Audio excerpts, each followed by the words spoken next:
महान ग्रंथ रामायण से जुड़ी बहुत सी कथाएं प्रचलित हैं, जो रामायण से जुड़े सभी महान चरित्रों का वर्णन देती हैं। सभी कथाएं कोई न कोई महत्व भी दर्शाती हैं और नीति का संदेश भी देती हैं। जिनमें से एक कथा है राम सेतु की।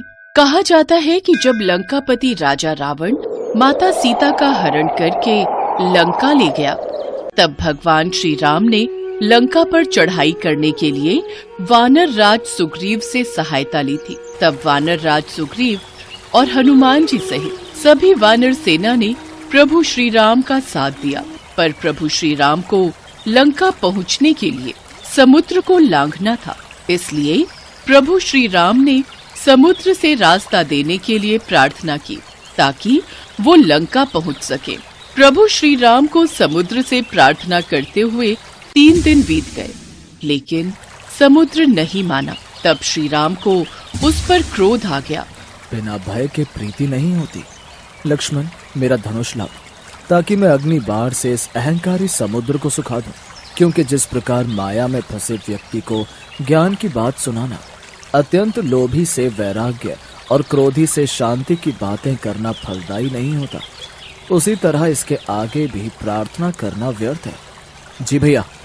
श्री राम ने धनुष पर प्रत्यंचा चढ़ाई तो समुद्र भय से कांप गया। पूरी सृष्टि कांपने लगी, स्वर्ग में भी उथल पुथल हो गई। जैसे ही प्रभु श्री राम अग्नि बाण छोड़ने लगते हैं, अचानक घबराकर समुद्र श्री राम के समक्ष प्रकट होता है और क्षमा प्रार्थना करता है।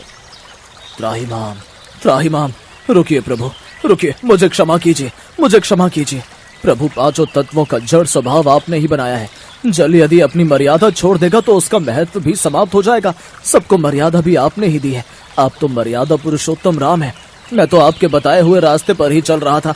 अब यह आपके हाथ में है कि आप मुझ पर कृपा करें या फिर मुझे दंड दें।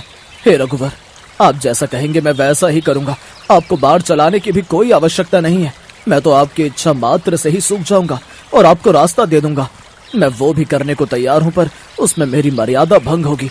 5 तत्वों आकाश, वायु, अग्नि, जल, पृथ्वी में से यदि किसी एक ने भी अपने स्वभाव को बदला तो उसका महत्व समाप्त हो जाएगा, उसकी मर्यादा भंग हो जाएगी, तो सृष्टि के संतुलन में विकार उत्पन्न हो जाएगा, जिससे इस धरती पर विस्फोट हो जाएगा।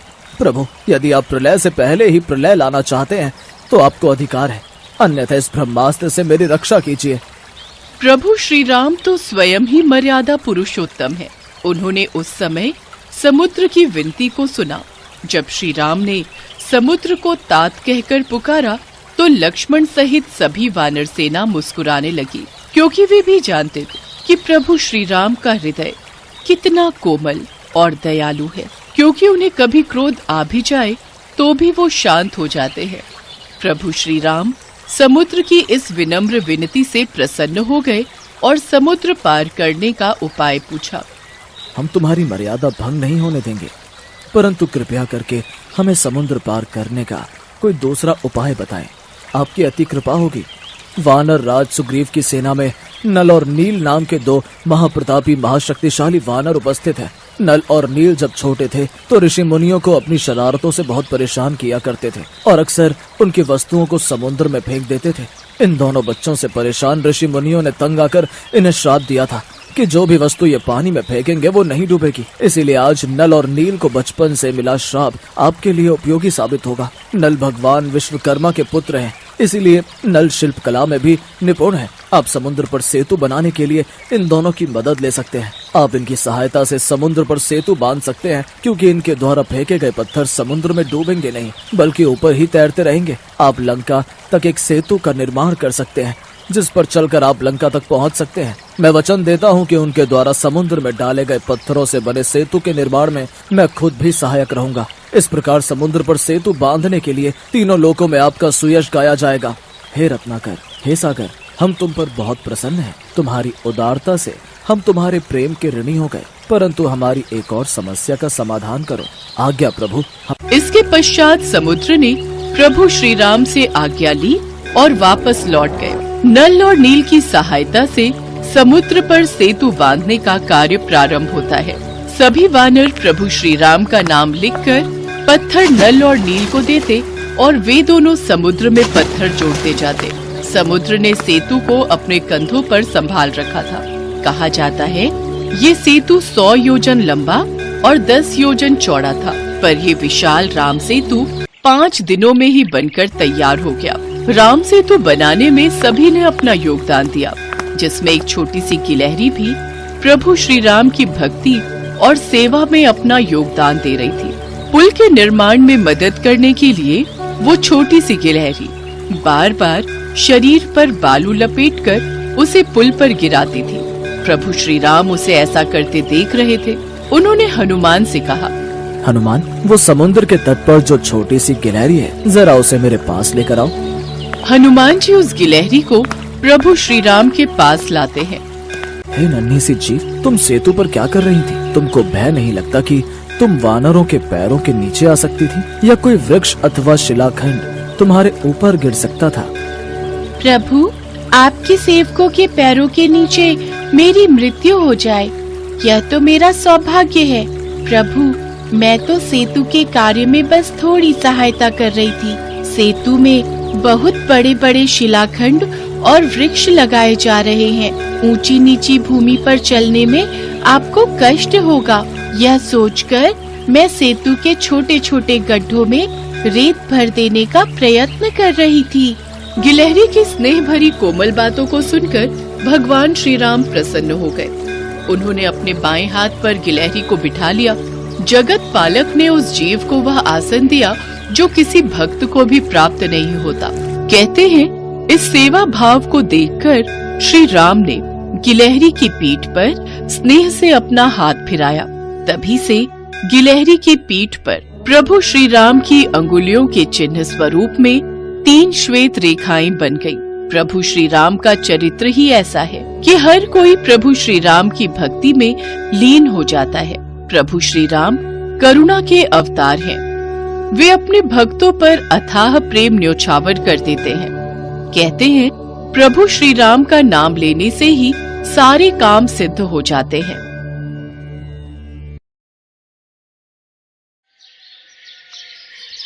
पौराणिक युग में कई ऐसे भक्त थे जिनके लिए स्वयं भगवान धरती पर उतरते थे और उन्हें अपना आशीष देकर स्वयं को गौरवान्वित मानते थे। ऐसी ही एक भक्त थी शबरी। शबरी का असली नाम श्रमणा था। ये भील समुदाय की शबर जाति से संबंध रखती थी। इसी कारण कालांतर में उनका नाम शबरी हुआ। इनके पिता भीलों के मुखिया थे। उन्होंने श्रमणा का विवाह एक भील कुमार से तय किया था, लेकिन आदिवासियों की एक प्रथा थी, किसी भी अच्छे कार्य से पहले जानवरों की बलि दी जाती थी। इसी प्रथा को पूरा करने के लिए शबरी के पिता शबरी के विवाह के एक दिन पूर्व 100 भेड़ बकरियां लेकर आए। तब शबरी ने पिता से पूछा, पिताजी, इतनी सारी भेड़ बकरियां क्यों लाए हो? शबरी बिटिया, ये हम भीलों की एक प्रथा है जिसके अनुसार कल प्रातः तुम्हें विवाह की विधि शुरू करने से पूर्व इन सभी भेड़ बकरियों की बलि दी जाएगी। अच्छा, मुझे तुम्हारे विवाह के लिए बहुत काम है, मैं अभी आता हूँ। माँ, ये कैसी परंपरा है जिसके कारण बेजुबान और निर्दोष जानवरों की हत्या की जाती है? बेटी, ये प्रथा शुरू से ही चली आ रही है। मेरे विवाह के समय भी ऐसा ही हुआ था। प्रथा के बारे में सुन शबरी को बहुत दुख हुआ। वो पूरी रात उन भेड़ बकरियों के पास बैठी रही और उनसे बातें करती रही। उसके मन में एक ही विचार था कि कैसे वो इन निर्दोष जानवरों को बचा पाए। तब एकाएक शबरी के मन में ख्याल आता है, नहीं, मेरे कारण इन निर्दोष पशुओं की बलि नहीं दी जाएगी। मुझे भोर होने से पूर्व ही घर से भागना होगा। मैं भली भांति जानती हूँ, अगर एक बार मैं इस तरह अपना विवाह छोड़कर घर से भागूंगी तो कभी इस घर में मुझे वापस आने का मौका नहीं मिलेगा। शबरी के माता पिता गहरी निद्रा में सो रहे थे। शबरी उनको आखिरी बार प्रणाम करके घर से निकल जाती हैं, जिसके बाद शबरी एक घने जंगल में पहुंचती हैं। शबरी जंगल में भटक रही थी। तब उसने शिक्षा प्राप्ति के उद्देश्य से कई गुरुवरों के आश्रम में दस्तक दी, लेकिन शबरी तुच्छ जाति की थी, इसीलिए उसे सभी ने दुत्कार के निकाल दिया। तेरा इतना साहस कि तू हमसे शिक्षा ग्रहण करने के विचार से आई है। तू एक तुच्छ जाति की भील कन्या है, इसलिए हम तुझे शिक्षा देकर स्वयं को पाप के भागीदार नहीं बना सकते। तू अभी के अभी ये आश्रम छोड़कर चली जा। तेरे लिए इस आश्रम में कोई स्थान नहीं है। ऋषिवर की बातों को सुनकर शबरी शांत भाव से उन्हें प्रणाम करके वहाँ से चली जाती है। शबरी भटकती हुई मतंग ऋषि के आश्रम पहुँचती है। प्रणाम मुनिवर। जीती रहो पुत्री, कौन हो तुम? मुनिवर, मेरा नाम शबरी है। शबरी ने अपना परिचय देते हुए मतंग ऋषि से शिक्षा प्राप्ति की इच्छा व्यक्त की। मतंग ऋषि ने शबरी को सहर्ष अपने गुरुकुल में स्थान दे दिया। अन्य सभी ऋषियों ने मतंग ऋषि का तिरस्कार किया, लेकिन मतंग ऋषि फिर भी अपने कथन से पीछे नहीं हुए। उस दिन से शबरी ने गुरुकुल के सभी आचरणों को आसानी से अपना लिया और दिन रात अपने गुरु की सेवा में लग गई। शबरी जतन से शिक्षा ग्रहण करने के साथ साथ आश्रम की सफाई, गौशाला की देखरेख, दूध दोहने के कार्य के साथ साथ सभी गुरुकुल के वासियों के लिए भोजन बनाने के कार्य में लग गई। कई वर्ष बीत गए। मतंग ऋषि शबरी की गुरु भक्ति से बहुत प्रसन्न हुए। मतंग ऋषि का शरीर दुर्बल हो चुका था, इसलिए उन्होंने एक दिन शबरी को अपने पास बुलाया और कहा, पुत्री, मेरा शरीर अब दुर्बल हो चुका है, इसलिए मैं अपनी देह यहीं छोड़ना चाहता हूँ, लेकिन उससे पहले मैं तुम्हें आशीर्वाद देना चाहता हूँ। बोलो पुत्री, तुम्हें क्या चाहिए? हे गुरुवर, आप ही मेरे पिता हैं। मैं आपके कारण ही जीवित हूँ। आप मुझे अपने साथ ही ले जाएं। नहीं पुत्री, तुम्हें मेरे बाद मेरे इस आश्रम का ध्यान रखना है। तुम जैसी गुरु परायण शिष्या को उसके कर्मों का उचित फल मिलेगा। एक दिन भगवान राम तुमसे यहाँ मिलने आएंगे और उस दिन तुम्हारा उद्धार होगा और तुम्हें मोक्ष की प्राप्ति होगी। इतना कहकर मतंग ऋषि अपनी देह त्याग कर समाधि ले लेते हैं। उसी दिन से शबरी हर रोज प्रातः उठकर बाग जाती, ढेर सारे फल इकट्ठा करती, सुंदर सुंदर फूलों से अपना आश्रम सजाती। शबरी को भगवान राम के आने का कोई निश्चित दिन नहीं पता था। उसे केवल अपने गुरुवर की बात पर यकीन था, इसलिए वो रोज राम के इंतजार में समय बिता रही थी। वो रोजाना यही कार्य करती थी। एक दिन शबरी आश्रम के पास के तालाब में जल लेने गई। वहीं पास में एक ऋषि तपस्या में लीन थे। जब उन्होंने शबरी को जल लेते देखा तो उसे अछूत कहकर उस पर एक पत्थर फेंक कर मारा और उसकी चोट से बहते रक्त की एक बूंद से तालाब का सारा पानी रक्त में बदल गया। तुझ अछूत के रक्त से इस तालाब का जल अपवित्र हो गया। तूने पाप किया है, तू पापिन है। मेरे क्रोध से बचना है तो उसी क्षण यहाँ से चली जा। ऋषि के कटु वचन सुनकर शबरी रोती हुई अपने आश्रम में चली गई। उसके जाने के बाद ऋषि फिर से तप करने लगे। उसने बहुत से जतन किए, लेकिन वो तालाब में भरे रक्त को जल नहीं बना पाया। उसमें गंगा, यमुना, सभी पवित्र नदियों का जल डाला गया, लेकिन रक्त जल में नहीं बदला। कई वर्षों बाद जब भगवान राम सीता हरण के बाद उनकी खोज में वहाँ आए, तब वहाँ के लोगों ने भगवान राम को बुलाया और आग्रह किया कि वे अपने चरणों के स्पर्श से इस तालाब के रक्त को पुनः जल में बदल दे। राम, आप अपने चरण स्पर्श से इस तालाब के रक्त को पुनः जल में बदलने की कृपा करें। यदि मेरे इस कार्य से आप सबका भला होता है तो मैं ऐसा ही करूँगा ऋषिवर। राम उनकी बात सुनकर तालाब के रक्त को चरणों से स्पर्श करते हैं, लेकिन कुछ नहीं होता। ऋषि उन्हें जो करने को बोलते हैं, राम वे सभी मंत्रोच्चारण करते हैं, लेकिन रक्त जल में नहीं बदलता। तब राम ऋषि से पूछते हैं, हे ऋषिवर, मुझे इस तालाब का इतिहास बताएं। यहाँ ऐसा क्या घटित हुआ जिस कारण इस तालाब का जल रक्त में बदल गया? राम जी की बात सुनकर ऋषि उन्हें शबरी और तालाब की पूरी कथा बताते हैं और कहते हैं, हे प्रभु राम, ये जल उसी तुच्छ जाति की शबरी के कारण अपवित्र हुआ है। हे ऋषिवर, ये रक्त उस देवी शबरी का नहीं, मेरे हृदय का है, जिसे आपने अपने अपशब्दों से घायल किया था। मुझे देवी शबरी से मिलना है। उन्हें हमारे आने का संदेशा भिजवा दीजिए। तब शबरी को बुलावा भेजा जाता है। शबरी राम के आने की प्रतीक्षा में अपनी कुटिया को सजा रही थी। राम का नाम सुनते ही शबरी दौड़ी चली आती है। क्या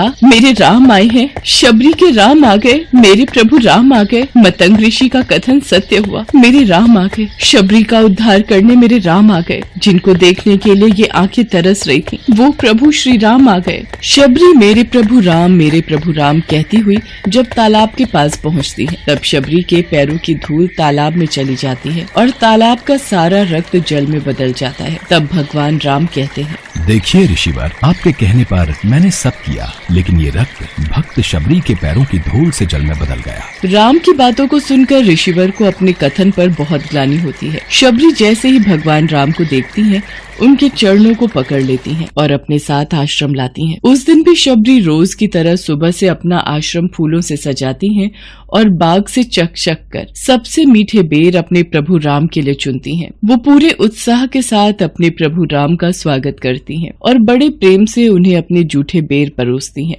ये मीठे बेर आपके लिए बाग से लाई थी, आप ये ग्रहण कीजिए, मैं आपके लिए जल लाती हूँ। भगवान राम प्रेम से बेर खाने के लिए उठाते हैं, तब लक्ष्मण उन्हें रोक देते हैं। भैया, ये बेर जूठे हैं। इन्होंने ये सभी बेर चक्कर आपको दिए हैं। ये बेर जूठे नहीं लक्ष्मण, सबसे मीठे हैं, क्योंकि इनमें माँ शबरी का प्रेम है। इतना कहकर भगवान राम प्यार से बेर को खाने लगे। भगवान ने जाते हुए शबरी माई से कहा, माँ, आप मुझसे जो चाहे वो मांग सकती हैं। प्रभु, मतंग ऋषि के कहने पर मैं आज तक सिर्फ आपके दर्शन करने के लिए जी रही थी। अब आप मुझे मोक्ष प्रदान कीजिए। मैं अपना शरीर आपके चरणों में त्यागना चाहती हूँ। और उसी क्षण शबरी ने अपना शरीर त्याग दिया। भगवान राम ने अपने हाथों से उनका अंतिम संस्कार किया और सीता माँ की खोज में आगे बढ़ गए। इस तरह से ऋषि मतंग की बात सच साबित हुई और शबरी को भगवान राम के दर्शन भी हुए। तभी से भगवान राम को शबरी के राम भी कहा जाने